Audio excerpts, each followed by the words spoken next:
How's it going out there, YouTube? My name is Jesse, and I am the curator for the Golden Age comic books. Now, in this video, it's going to be a request video, and we are going to be going over Johnny Rebel. Johnny Rebel appeared for the first time in Yankee Doodle comic books. This was the second issue. Now, we're going to go over the first appearance, and we'll go over the number of stories he had from number 2 to 4, because he had panel stories and text stories, and I've checked them all out. Now, Yankee Comics and Chesler would not be the only place that he would appear. He would appear in other publications, which we'll get into. And in these other publications, two of the other publications he appeared in were reprint stories, but they changed his outfit. And I took some pictures so you'll be able to see that. And in another publication, they actually have a brand new story. So we have the panel covers and the text stories from the Yankee Comics and a brand new story. And I'll also show you what some of the other publications did with him. Now, the one that added a new story was a publication that put him out in the late 60s. But since it was Johnny Rebel and it followed the other comic books, I'm going to go ahead and include it, even though the story came after the Golden Age. Tail Edge of the Silver Age. 68 could have been the Bronze Age. Anyways, it's still part of Johnny Rebel, and we're still going to include it. So, let's go over his first story, go over all the text stories, and the updates, and I don't have anything else. Alright, let's do it. Johnny Rebel, John Bailey, would first appear in Yankee Comics number 2 in 1941. The publisher was Chesler, and the creation is by... there is nobody credited with the creation. Now, he would appear in 3 issues of Yankees comic books in 1941. He would also appear in something called All New Short Stories Comics number 1, which was published by Harvey Comics. Now, I have not been able to find a full issue of All New Short Stories. I've only been able to find a partial issue, and I cannot see the Johnny Rebel story. Now, I have seen a comic book index of the comic book, so it is there, but I cannot find the story, so I can't confirm whether it's a repeat or not. Now, he would appear in Bullseye's comic books number 11 in 1944, which is also a Chesler comic book. Now, this is a repeat story of his second appearance, which would be Yankee Comics number 3, and they updated his costume a little bit. He would then appear in Authentic Police Cases number 2 in 1948. Now, this is a repeat of his third appearance, which was the 4th comic book.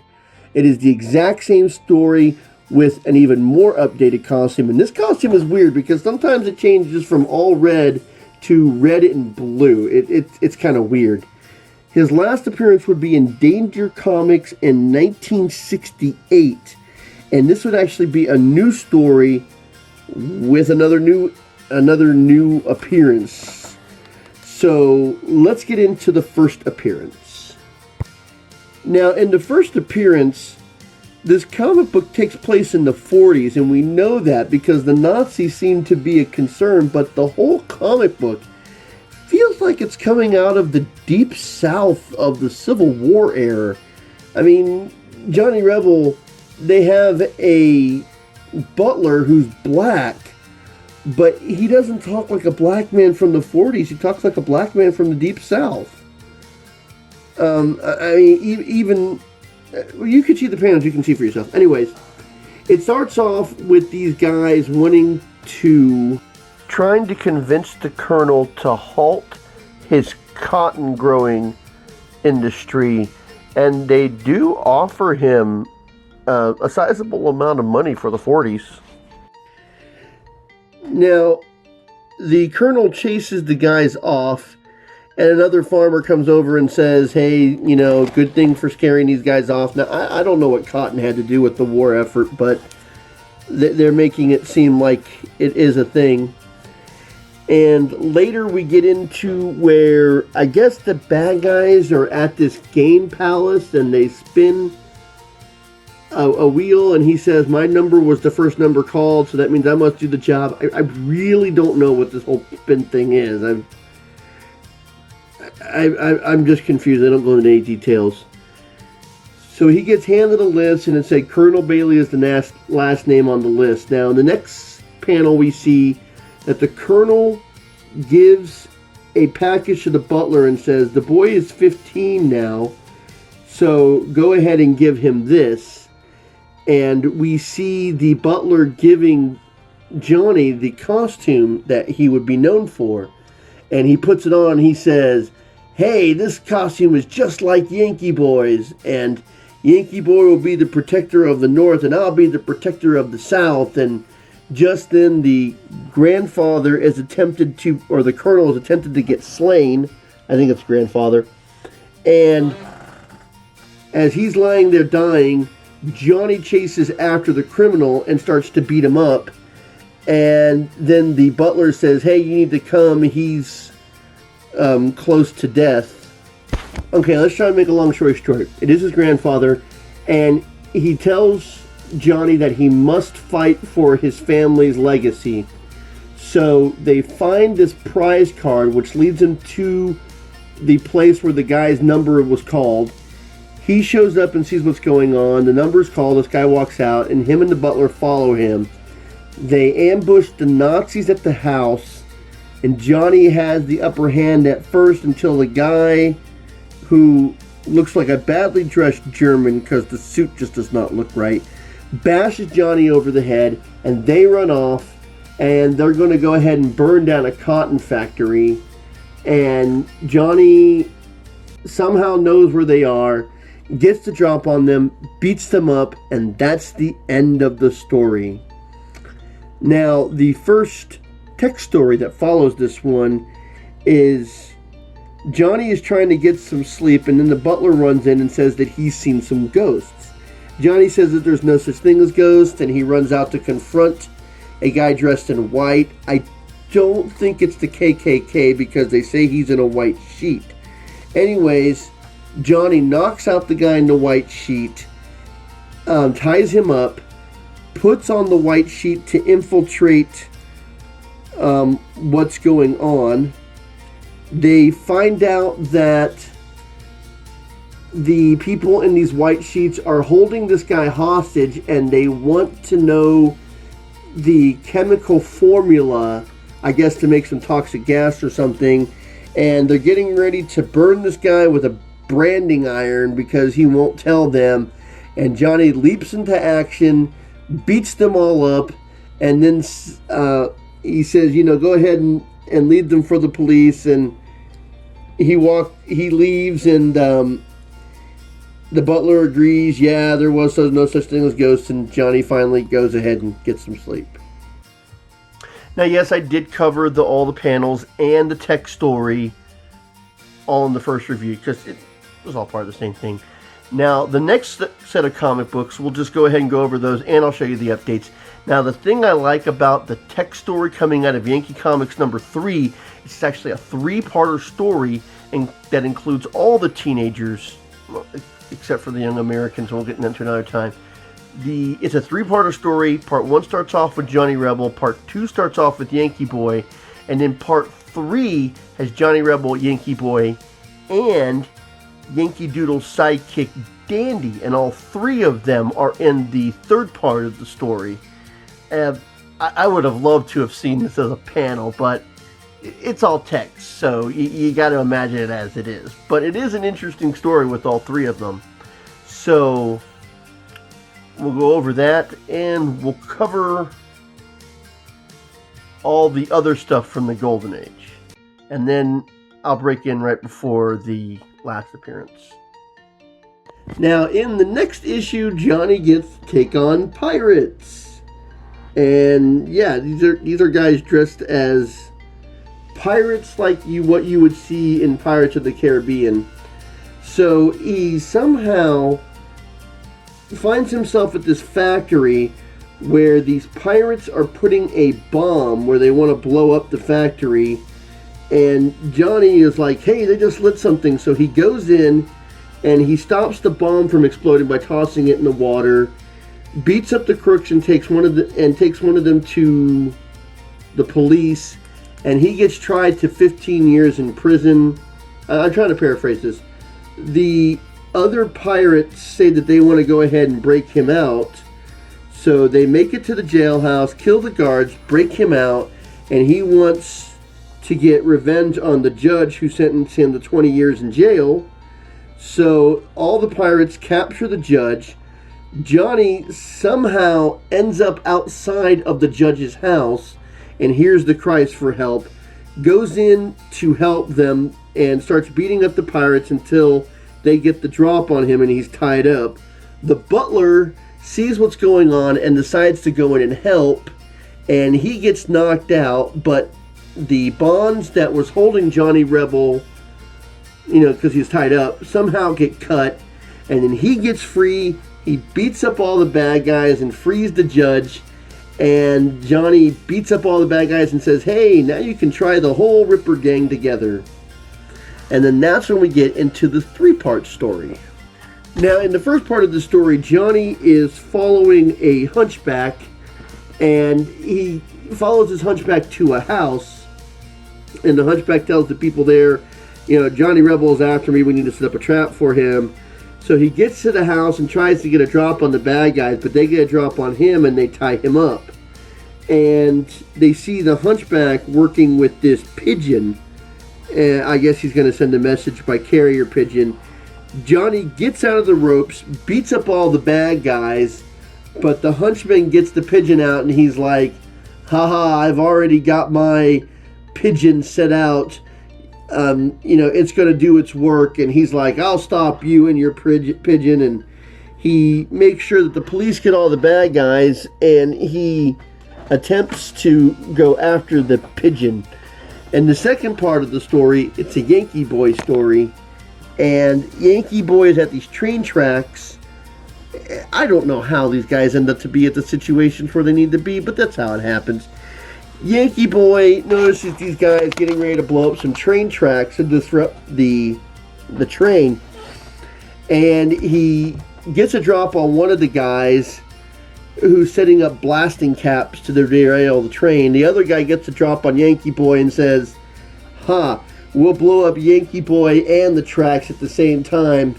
And as the train is barreling down, a figure streaks out of the darkness and rescues Yankee Boy and moves the dynamite out of the way at the same time. And we find it's Johnny Rebel. And Yankee Boy says, hey, I know you. You're Johnny Rebel. I've seen you in the Yankee comics, which made me laugh. It was a humorous moment.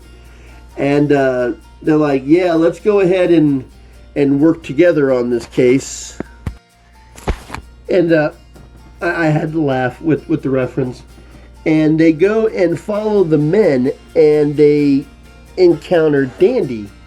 And he tries to fight with them at first, not realizing who it is. And then Yankee Boy's like, hey, look, it's Dandy, the partner to Yankee Doodle Jones. And Johnny Rebel will be like, well, I'll be darned if it isn't. And the three of them decide that they are going to work together to take down these criminals who are intercepting the carrier pigeon. And they found out that the pigeon carries a note saying that the prisoner that you have is a close advisor to the president.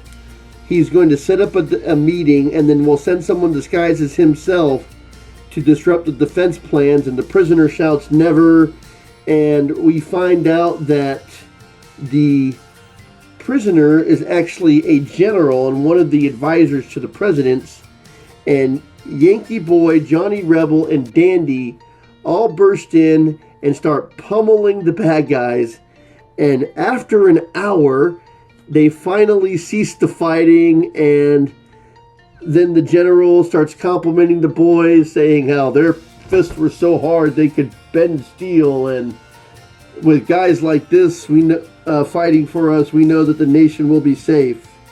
Now, in the last story, this one is just kind of weird. It's basically all part of an insurance scheme, I guess. It starts off with a bratty kid not wanting these kids to keep swimming at a swimming hole on his property, and Johnny Rebel gets into a fight with the kid, and the kid's father is just like, hey, go ahead and let my kid get beaten. He probably had it coming.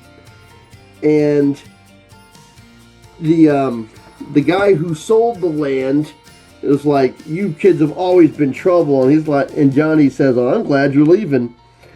And then they find out, Johnny Rebel finds out that this dam was being threatened, but they blow it up before he can stop them.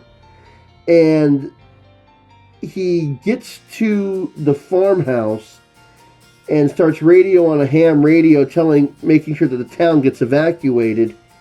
And the butler says it's time to go, and he says, I don't want to leave just yet. I want to see what else I can find on this ham radio. And he hears some instructions about burning down more of the, devaluing the property areas even more. So the butler and Johnny jump onto this log because by this time the water has risen to past the first level. And they get to the area where these guys are going to burn down the forest area. They knock them out, and they found out that the seller of the house is the one who flooded the area. I don't know why they were doing this. They're trying to devalue the property or something. And the guy who sold the house was one of the guys. He's like, that's why he sold the house, because he knew what was going to happen. And then at the very end, the bratty boy says, hey, I was sorry, I was such a jerk. And Johnny's like, that's okay. And then we move on to the text story. And the text story is Johnny's playing around with a football and accidentally startles a horse that hurts itself and breaks its leg. So this girl Annabelle says, oh, that was the horse that we needed to win. We're going to lose our farm because, the horse is hurt and we needed the horse to come in first place for the prize money. And Johnny Rebel says, hey, that horse looks like it would be a good horse to win. And Annabelle says, no one's been able to break that horse. He's too wild. So Johnny goes ahead and breaks the horse in. He able to get on the horse back. And the horse fights him for about an hour. But Johnny stays on it, and the horse finally, relents. He's like, yeah, okay. And Johnny, he always appreciates a good fighter. So the day of the race comes on, and Johnny races this wild horse and actually wins the race with the horse. And he's talking to the owner of the horse, and he's like, yeah, we won the prize money.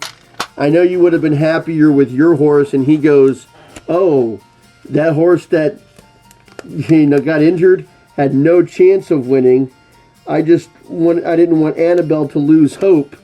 So the old man knew he didn't have a chance of winning, but with Johnny Rebel winning for him, they get to keep their home.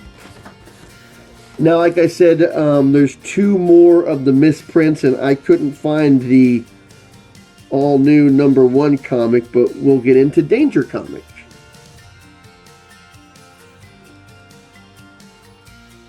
Oh, here is some,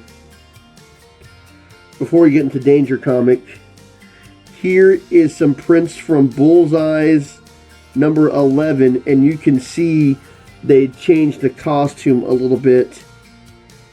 And then this from Authentic Police Cases in 1948.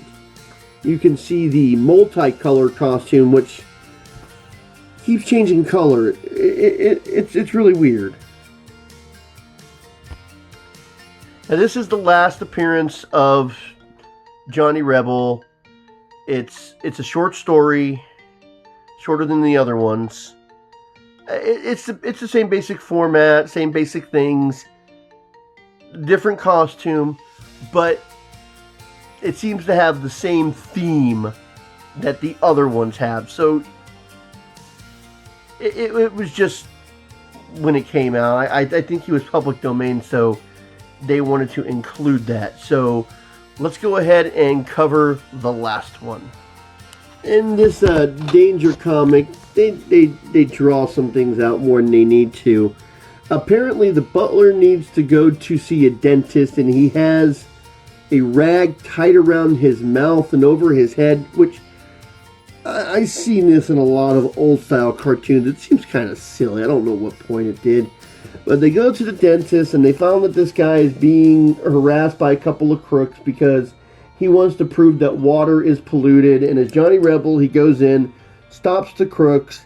They confront the main bad guy, who has them look guilty. So the police take Johnny Rebel and the doctor away. Johnny Rebel fakes a medical injury, and they take him to the doctor's office, where he's able to get away to the ceremony site where the mayor's about to give this guy an award. And Johnny, with a nose cone, jumps into the water and says, "Hey, the water is polluted, but if this guy you're honoring jumps into the water, I will give myself up." And the mayor says, "Well, go in the water, prove him wrong." So the bad guy drives his car away and tries to get away from everybody. So Johnny swims to the other side of the lake, makes sure that this fallen tree gets into his way. He crashes the car, and he's like, here's the real bad guy with the polluted lake, because apparently this guy admitted, yeah, the lake is polluted, but you'll never catch me. But they do catch him, and they take him away. It's a short story, and the climax comes really quickly to the build-up. It seems like the build-up lasted a lot longer than, or the climax lasted a lot, was so quick to the build-up of it. It just happened so abruptly. But that's the last appearance in Danger Comics. Well, first and only appearance in Danger Comics, St. John Publications. I hope you liked this review. I hope you liked what they did with Johnny Rebel. Rebel. If you have any requests for videos that you would like to see, any Golden Age heroes that I can cover, you can go ahead and send me a request in the comments section. I always love doing requests. I did a number of Chesler heroes. Chesler had a lot of patriotic superheroes. If you want to see Chesler or any of the other populations from the publications from the Golden Age, just let me know. I always love doing requests. Until next time, we'll be seeing you.